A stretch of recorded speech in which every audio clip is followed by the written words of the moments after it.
artists ang tawag sa mga papasang contestants sa blind auditions at maging mga past singers. Maaaring mabigyan ng pagkakataong maging artist. Mula sa blind auditions, muling maglalaban-laban at magtatapat sa battle rounds ang mga artists ng bawat coach. Hanggang sa mabuo ang finalists na papasok sa live elimination rounds.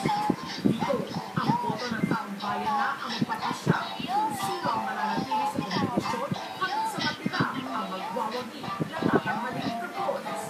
You have to watch out how the coaches will compete against each other kasi kahit ako naluloko sa pagka-competitive nila.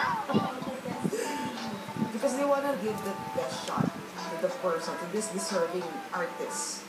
Excited din ako kung paano nila isi-share at i-impart mo sa mga bagong artist na to ang kanilang natutunan. Paano sila mag-coach? Ilan sa mga bigating pangalang naging coaches na ng The Voice ay sina Christina Aguilera, CeeLo Green, Adam Levine, Shakira at Usher sa Amerika at sina Tom Jones, Danny O'Donoghue ng The Script, Jessie J at will.i.am naman sa UK. Dito sa Pilipinas, 4 na higanting pangalan din ang napiling maging coaches.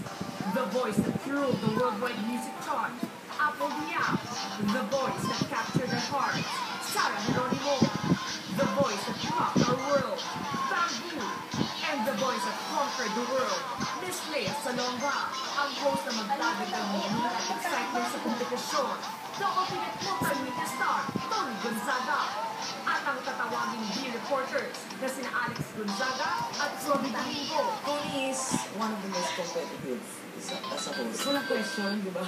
All kasi The Voice, so hindi host it, Tony kaya instantly. And then, isa kasi yung unique aspect na ng The Voice, the online. So, we need talaga a special host for the social network side of the program. Si Robbie at Alex, di ba? Si Robbie, di ba? Formal, makulit, pero alam mo yung stance na formal. Tapos meron kang Alex na alam naman natin, di ba, na very spontaneous din. I'm just so excited din sa competition.